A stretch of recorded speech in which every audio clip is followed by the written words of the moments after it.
নমস্কার বন্ধুরা, কেমন আছো সবাই? আশা করি খুব ভালো ও সুস্থ আছো। আমার চ্যানেলের নতুন ব্লগে তোমাদের সকলকে স্বাগত। আশা করছি আজকের ব্লগটি তোমাদের খুব ভালো লাগবে। তো আজকে রবিবার, সকাল এখন 8:30 মতো বাজে। আর দেখো উঠতে অনেকটাই দেরি হয়ে গেল, কারণ কি না শীত। তো আজকে ওকে বললাম যে চলো একটু ঘরদোরগুলো আজকে পরিষ্কার তুমি আছো করে নেবো। আর দেখো পরিষ্কার করতে গিয়েই কি অবস্থা দেখলাম, বাইরের এসির যে বাক্স মতো থাকে না, বক্সটার মধ্যে পাখিটা বাসা করেছে। তাই বললাম শীতে কাঁপছে, থাক এখন ভাঙতে হবে না। তো জানো তো, কালকে রাত্রিবেলা আর একটা কাজ হয়েছে। আমার বালাপোষের যে ওয়ারটা, ওর চেনটা কেটে গেছে। আর হঠাৎই সেই রাত্রিবেলা ঘুমোতে ঘুমোতে দেখলাম চেনটা যেন কেটে গেছে।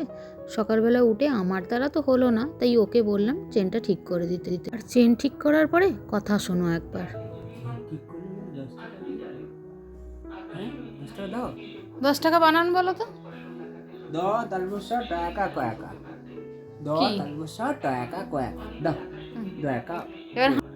ইডলি কি অবস্থা দেখেছো? চেনটা পরানোর পরে বলছে আমাকে 10 টাকা দাও। তার জন্য বানান বলতেও ছাড়ছে না। তো যাই হোক, দেখো এখনকার দিনে তোমরা সবাই বুঝতে পারছো যে কারোর দুদিন ছাড়া জামা কাপড় শুকোচ্ছে না। আমারও তাই অবস্থা। দেখো দুদিনের পরে জামা কাপড় শুকিয়ে আর দুদিনের বাদে যেই 3 দিনের দিন আমি আবার জামা কাপড় কাচ্ছি, আবার এইরকম এত এত জামা কাপড় হয়ে যাচ্ছে। কি করব, কোনটা করব ভেবে পাচ্ছি না। রোদ্দুর একবার করে উঠছে আর একবার করে উঠছে না। মানে একবার করে বলতে কি, একদিন গোটাটা উঠছেই না হয়তো। এই সময় তোমরা কে কীভাবে জামা কাপড় শুকোচ্ছ আমাকে একটু বলো কিন্তু কমেন্ট করে। আমিও জানবো যে কে কীভাবে জামা কাপড়গুলো শুকাচ্ছ। আমার তো শুকোচ্ছে না বললেই হয়। জামা কাপড়গুলো কাচ্ছি, 2 দিন ধরে শুকোচ্ছে। তো যাই হোক, একটুখানি আর প্রচণ্ড ঠান্ডা পড়েছে, বিশ্বাস করো। যেদিনকে একদিন বাদে 2 দিনের দিনকে যেদিনকে কাচতে যাচ্ছি, সেদিনকে তো এত কাচতে হচ্ছে। আর কোথায় বা শুকুর দেবো এই ঠান্ডায়। যাকগে, কথা বলতে বলতে চলে এলাম।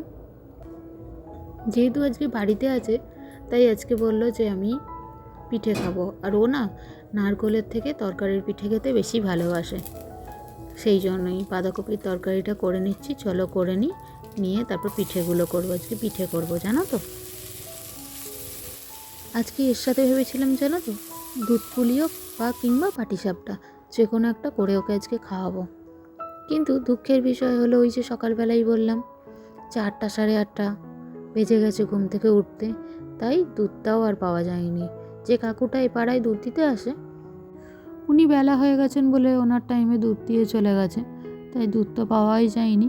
এবার দেখি বিকেলবেলা হলে বলবো। তারপরে কারণ সকালবেলা তো দুজনে মিলে কাজ করছিলাম, সেই জন্য। আর এখন শীতকালে তো হু হু করে টাইম এগিয়েই যায়, কখন কি হয় বোঝাই যায় না। ঠান্ডাতে আর ভালোও লাগে না গো, বড্ড ঠান্ডা। আজকে যখন উঠবো না বলছিলাম, আমিও বললাম থাকুক কিছুটা সুখ, কারণ প্রত্যেক দিনই সেই তো হি করে কাঁপতে কাঁপতে যায়।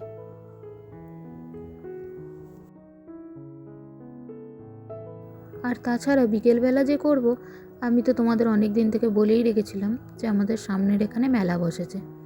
তো সেই মেলাতেও যাব বলেছি, সেই জন্য আর করা হয়নি। থাক, দেখা যাক, পরে একদিন নিশ্চয়ই করব। তো দেখো আমার এখানে পিঠে তৈরি করা হয়ে গেছে।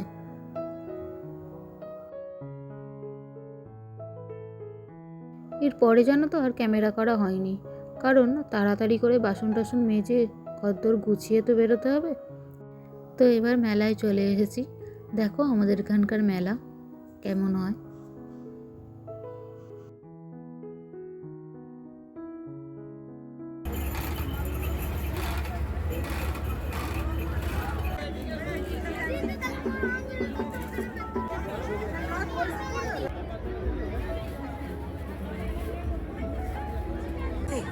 নানা রকমের জিনিস কিনতে করবেন না ভুল। আসুন আমাদের দোকানে আর নানা রকমের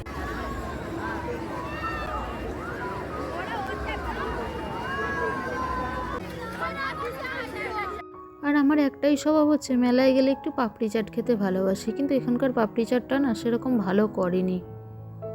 আর এই ঝুড়িগুলো দেখো কি সুন্দর।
এখনকার দিনে এই কাঁচের কাপগুলো, গ্লাসগুলো দেখতে কি ভালো হয়েছে না?